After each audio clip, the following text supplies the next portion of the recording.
Halo semuanya, kembali lagi bersama saya Sri Bintan dengan NPM 22012085. Nah, pada pembahasan kali ini kita akan membuat halaman web berbasis HTML dengan CSS, Cascading Styling Sheet. Dan ini itu mata kuliah dari pemrograman web dengan dosen pengampunya Bapak Azrai Sirait. Nah, pertama-tama kita akan membuka file. Setelah itu kita akan masuk ke dalam data D. Nah, kemarin kan saya sudah membuat sebuah folder baru yang bernama Web Bintan dari tugas yang kemarin. Nah, di sini saya sudah memiliki fotonya ya teman-teman. Nah, saya masih menggunakan foto yang kemarin yaitu foto Prilly Lakontusina. Ya, lanjut kita buka dulu Notepad-nya. Nah, di sini ada Notepad. Setelah itu, di sini saya sudah memulai bahan ajarnya ya teman-teman. Pemrogramannya sudah saya susun di dalam Microsoft Word, dan di pemrograman web CSS yang pertama itu kita akan memulainya dengan inline CSS. Setelah itu kita masuk ke Notepad, kita copy dan pastekan pemrogramannya. Nah, di sini yang saya ganti adalah format image-nya, yaitu kan nama filenya itu download dan jenisnya itu yang JPG, dan saya akan mengubah di tiap gambarnya ya teman-teman. Di sini saya akan mengubahnya terlebih dahulu. Download JPG. Dan seperti ini teman-teman cara saya membuatnya.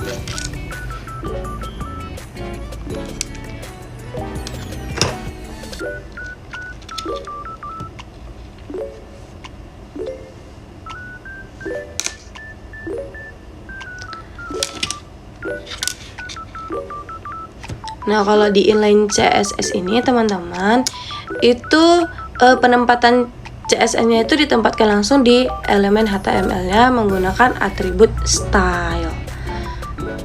Nah, seperti itu teman-teman.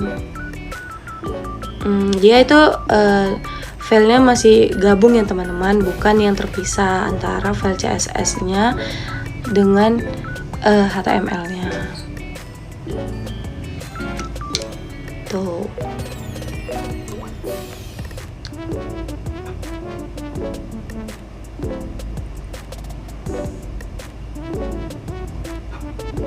Terus kita simpan dengan nama inline css.html dalam data yang tadi ya teman-teman.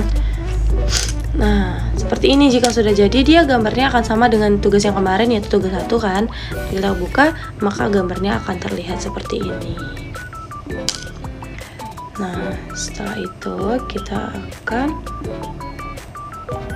buka yang kedua yaitu internal CSS. Kita akan membuatnya. Pertama kita akan mengcopy pemrogramannya. Tuh, dia agak sedikit lebih panjang ketimbang yang tadi ya teman-teman. Kita akan buat di new tab-nya. Kita pastekan. Nah, di sini saya akan ubah image-nya seperti yang tadi ya teman-teman, dengan nama filenya itu download, dengan tipenya itu JPG.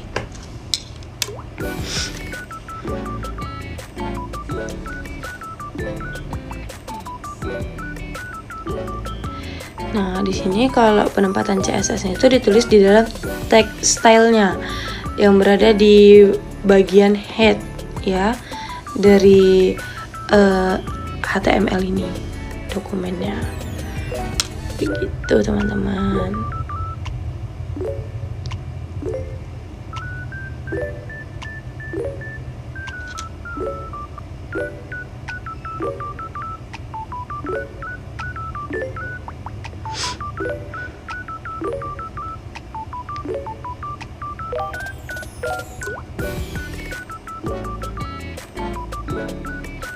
Terus kita akan simpan seperti tadi dalam data D di dalam folder web saya tadi.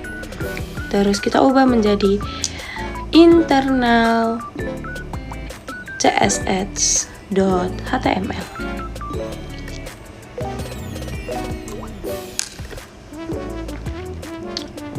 Nah, setelah itu seperti ini, sama seperti tadi, dan ketika diklik, nah hasilnya sama dia, cuman pemrogramannya yang berbeda. Oke, lanjut kita pada external CSS. Nah, kalau external CSS ini berbeda dengan yang keduanya, dia dipisah. Tuh ada stylus dan indexnya. Saya akan masuk ke dalam stylusnya dulu ya. Kita copy dulu pada bagian stylusnya. Oke. Nah, langsung kita buat new tab-nya dan kita tempel. Nah, di sini udah ada tertera ukurannya, jadi mungkin nggak akan saya ubah ya. Lalu kita akan save as.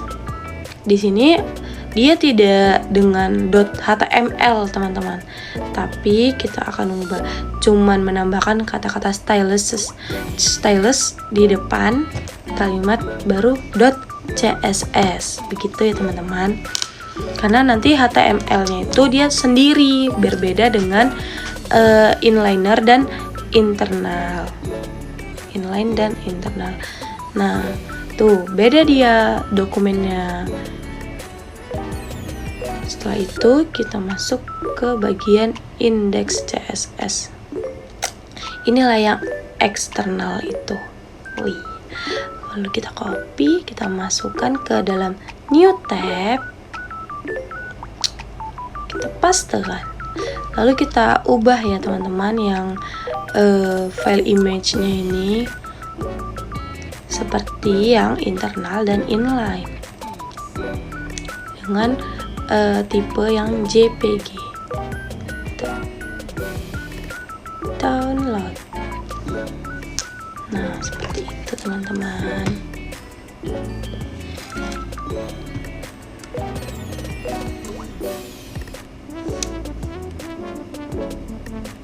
Nah, untuk menggabungkan antara stylus dan HTML-nya ini, itu ada pemanggilannya di link.